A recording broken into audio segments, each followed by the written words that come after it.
We're going to read the transcript, guys. You ready? And this happened. Okay, so subject, telephone conversation with the President Zelenskyy of Ukraine. Participants, Zelenskyy of Ukraine. Note takers, the White House Situation Room, July 25th, 2019 at 9:03 to 9:33 a.m. Eastern Time at the residence, okay? Go ahead, President. Congratulations on a great victory. We all watched from the United States, and you did a terrific job. The way you came from behind, somebody who wasn't given much of a chance, and you ended up winning easily. It's a fantastic achievement. Congratulations. You're absolutely right, Mr. President. We did win big, and we worked hard for this. We worked a lot, but I would like to confess to you that I had an opportunity to learn from you. We used quite a few of your skills and knowledge and were able to use it as an example for our elections. And yes, it is true that these were unique elections. We were in a unique situation that we're able to achieve the unique success. I am able to tell you the following. The first time you called me to congratulate me when I won my presidential election, and the second time you are now calling me when my party won the parliamentary election. I think I should run more often so you can call me more often and we can talk over the phone more often. That's a very good idea. I think your country is very happy about that. Well, yes, to tell you the truth, we are trying to work hard because we wanted to drain the swamp here in our country. We brought in many new people, not the old politicians, not the typical politicians, because we want to have a new format and a new type of government. You are a great teacher for us, and in that. Well, it's very nice of you to say that. I will say that we do a lot for Ukraine. We spend a lot of effort and a lot of time, much more than the European countries are doing, and they should be helping you more than they are. And Germany does almost nothing for you. All they do is talk, and I think it's something that you should really ask them about. When I was speaking to Angela Merkel, she talks Ukraine, but she doesn't do anything. A lot of the European countries are the same way, so I think it's something you want to look at. But the United States has been very, very good to Ukraine. I wouldn't say that it's reciprocal necessarily, because things are happening that are not good. But the United States has been very, very good to Ukraine. Yes, you're absolutely right. Not only 100%, but actually 1,000%. And I can tell you the following. I did talk to Angela Merkel, and I did meet with her. I also met with Macron. I told them that they are not doing quite as much as they need to be doing on the issues with the sanctions. They are not enforcing the sanctions. They are not working as much as they should work for Ukraine. It turns out that even though, logically, the European Union should be our biggest partner, but technically the United States is a much bigger partner than the European Union, and I'm very grateful to you for that, because the United States is doing quite a lot for Ukraine. Much more than the European Union, especially when we are talking about sanctions against the Russia Federation. I would also like to thank you for your great support in the area of defense. We are ready to continue to cooperate for the next step. Specifically, we are almost ready to buy more javelins from the United States for defense purposes. I would like you to do us a favor, though, because our country has been through a lot and Ukraine knows a lot about it. I would like you to find out what happened with this whole situation with Ukraine. They say crowd strike. I guess you have one of your wealthy people, the server. They say Ukraine has it. There are a lot of things that went on. The whole situation, I think you're surrounding yourself with some of the same people. I would like to have the Attorney General call you or your people, and I would like you to get to the bottom of it. As you saw yesterday, that whole nonsense ended with a very poor performance by a man named Robert Mueller, an incompetent performance. But they say a lot of it started with Ukraine. Whatever you can do, it's very important that you do it if that's possible. Yes, it is very important for me and everything that you just mentioned earlier. For me as a president, it is very important that we are open for any future cooperation. We are ready to open a new page on cooperation and relations between the United States and Ukraine. For that purpose, I just recalled our ambassador from the United States, and he will be replaced by a very competent and very experienced ambassador who will work hard on making sure that our two nations are getting closer. I would also like to hope like and hope to see him having your trust and your confidence and personal relations with you so we can cooperate even more so. I will personally tell you that one of my assistants spoke with Mr. Giuliani just recently, and we are hoping very much that Mr. Giuliani will be able to travel to Ukraine and we'll be able to meet once he comes to Ukraine. I just wanted to assure you once again that you have nobody but friends around us. I will make sure that I surround myself with the best and most experienced people. I also want to tell you that we are friends. We are great friends, and you, Mr. President, have friends in our country so we can continue our strategic partnership. I also plan to surround myself with great people in addition to that investigation. I guarantee, as President of the Ukraine, that all the investigations will be done openly and candidly. That I can assure you. Good, because I heard you had a prosecutor who was very good and he was shut down, and that's really unfair. A lot of people are talking about that, the way that they shut your very good prosecutor down, and you had some very bad people involved. Mr. Giuliani is a highly respected man, and he was the mayor of New York City, a great mayor, and I would like him to call you. I will ask him to call you along with the Attorney General. Rudy very much knows what's happening and is a very capable guy. If you could speak to him, that would be great. The former ambassador from the United States, the woman was bad news, and the people she was dealing with in the Ukraine were bad news. So I just want to let you know that. The other thing, there's a lot of talk about Biden's son. That Biden stopped by the prosecution, and a lot of people want to find out about that. So whatever you can do with the Attorney General would be great. Biden went around bragging that he stopped the prosecution. So if you can look into it, it sounds horrible to me. I wanted to tell you about the prosecutor. First of all, I understand and I am knowledgeable about the situation. Since we have won the absolute majority in our parliament, the next prosecutor general will be 100% my person, my candidate, who will be approved by the parliament and will start as a new prosecutor in September. He or she will look into the situation specifically to the company that you mentioned in this issue. The issue of the investigation of the case is actually the issue of making sure to restore the honesty. So we will take care of that and we'll work on the investigation of the case. On top of that, I would kindly ask you if you would have any additional information that you can provide to us. It would be very helpful for the investigation to make sure that we administer justice in our country with regard to the ambassador to the United States from Ukraine. As far as I recall, her name was Ivanovich.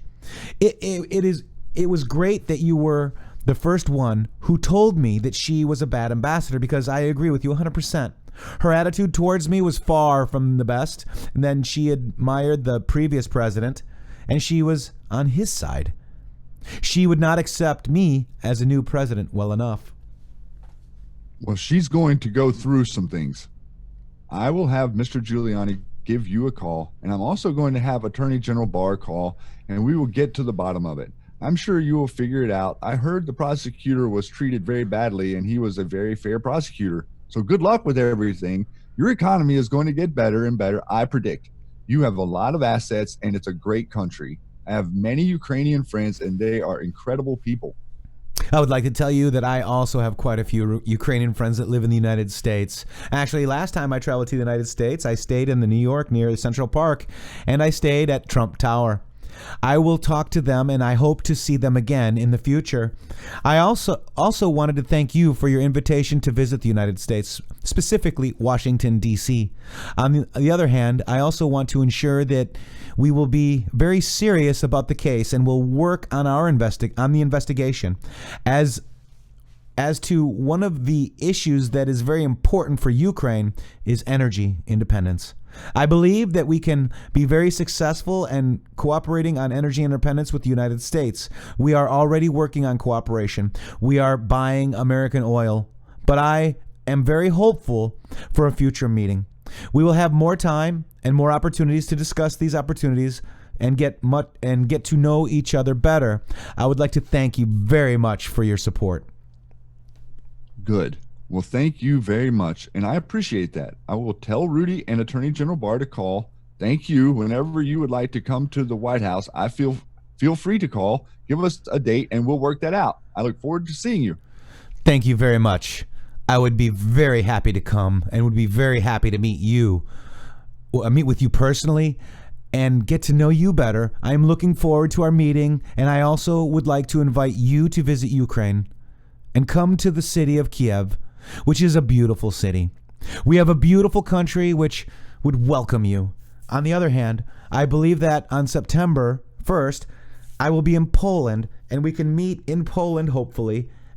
After that, it might be a very good idea for you to travel to Ukraine. We can either take my plane and go to Ukraine, or we can take your plane. It's probably much better than mine.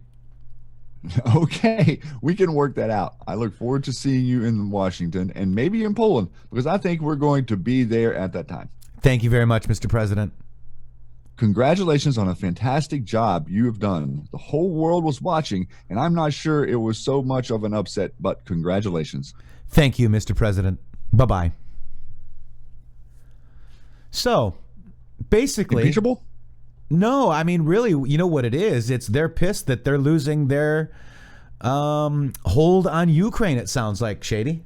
Yes, it does. And it seems like that all these people that were cooperating in their little sham in Ukraine were listening to the president say that we're getting ready to out your little sham in Ukraine, and started jumping out of the pot like bowling frogs. And it sounds like they've got a sham in Ukraine, Shady, doesn't it? It does. Huh. So we read the transcript. I keep, Trump, our president, keeps saying that, right? And I'm like, I think we got to read the transcript, Shady. So we read the transcript. And now we can put that out there, Matrix. I think we should put that out there in its own little video so that it can start moving around and people can actually sit and listen to it. Because what did you hear there other than a very professional person who knows that we have to give a country $500 million, and he doesn't want it to be given to the deep state covert operations, and he would like for the guy to look into corruption. Right. That's what I heard. I feel like everything was on. Not to mention, he's under investigation from a hoax crime that started over in Ukraine with a dossier that he sent his lawyer to investigate, and now they're trying to say him investigating who it was that's attacking him is him attacking the 2020 candidate for president. That's right. How convoluted have we gotten here in the mainstream media that they're really working overtime to cover up? That's Epstein right. did not kill himself. No, he didn't. He didn't. So but that is a perfect call. So this is what's his nut says. Here we go. Oh, an error occurred. They don't want me seeing this stuff. Hang on one second. I was trying to actually find the actual statement that what's his nut read. Oh, Adam Schiff? Yeah. As the Democrats quickly ramp up their impeachment investigation, President Trump's trying to discredit the impeachment hearings. NBC's Jane Tim is... I have a favor I want from you, though. That's it. And I'm going to say this only 7 times, so you better listen good. I want you to make up dirt on my political opponent, understand lots of it. This is, in sum and character, what the president was trying to communicate. But they didn't play the whole thing. The president of either. Ukraine. It would be funny if it wasn't such a graphic portrayal of the president's oath of office. Yeah, so, I mean, I wish they played the whole clip because it's not funny. Parody. The fact that that's not clear is a separate problem in and of itself. Of course, the president never said, if you don't understand me, I'm going to say it 7 more times. My point is, that's the message that the Ukraine president... That is not the message. You heard it here on the Matrix Groove Hour, Shady. Does that sound like the message? No. The message was to go make stuff up on people. I hate to say it, Shady. That's what he's perpetuating. Sounded like a perfect call. It sounded like a perfect call. It did. And I believe the Ukraine and the United States of America, before President Trump, have a treaty to expose corruption. And a responsibility to not have our funding given to corrupt people. Interestingly enough, the people that wrote that meant you can't give the money to anybody but the right corrupt people. That's right. That's changing now. That's right. The money can go to good people. So here it is. There's a treaty between the United States of America and Ukraine on mutual legal assistance in criminal matters with annex, signed at Kiev on 22/98, Shady. I signed it. Yes, you did. And now you're regretting it. I do regret it a little bit, Shady. Because you used Ukraine to write your dossier. That's right. And that's on congress.gov, folks. And then Nothing Five Eyes to was insert it. illegal. Nothing was illegal. I think that they are going to be grabbing at straws next week, Matrix. We just outed them again, Shady, didn't we? We sure did, because that is, there's no way that you can interpret what we just read as some type of corruption or quid pro quo. If the president can't talk just straight up like that, I mean, how can you talk more? Can you imagine any call with President Bush and a foreign leader? What that would be like? Oh my God! And well, you know what it would be like? That would actually be a shakedown, a quid pro quo, and a quid pro quo. You want a quid pro quo? Let's go look at some of those Obama and then transcripts. And then we were talking about Joe Biden, right? Actual quid pro quo. It's in public domain, folks. It's in public domain. Right here, guys. Not hidden. Not hidden. Right here, this Real Clear Politics. He brags at the CFR meeting. Okay.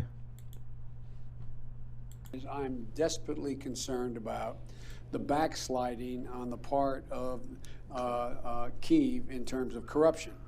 They made. We are desperate. I'll give you one concrete example. I was.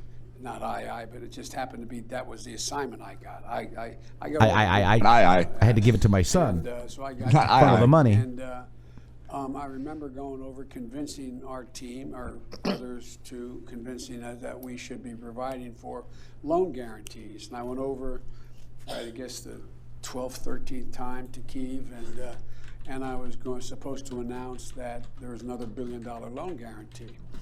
And I had gotten a commitment from Poroshenko and from Yatsenyuk that they would take action against the state prosecutor, and they didn't. So they said they were walking out to press conference. I said, no, I said, we're not going to give you the $1 billion. They said, you have no authority. You're not the president. The president said. I said, call him. Call him. I said, I'm telling you, you're not getting the $1 billion. I said, you're not getting the $1 billion. I'm going to be leaving here. And I think it was, 6 hours? I said, I'm leaving in 6 hours. If the prosecutor's not fired, you're not getting the money. Well, quid pro quo. Got fired. Well, son of a bitch, Shady. Someone who was solid. Listen, look at solid. There's Haas. Richard Haas. They made some genuine, substantial changes institutionally and with people. But in one of the three institutions, there's now some backsliding. The courts are there, and yes, and they had made that commitment that they wouldn't do that. And so when we left, the first thing I spent a lot of time, as did Mike, because this was his territory as well, and people like Charlie Kupchan and This is admission to quid pro quo. You can watch that video more, guys. I just wanted to give you that. They were going to hold, did he say we're going to hold the $1 billion? You can call the president, right? He said, call him up. Call him up. If you call him, he's going to agree with me. And who was the president? Obama. Okay. 44. That, straight to the top. I'm sorry, folks. Those are their words. We spoke, Shady and I enacted the transcript for you. I hope you enjoyed it. We showed you what real quid pro quo was. And I mean, nobody's really reading the transcript. I know I did.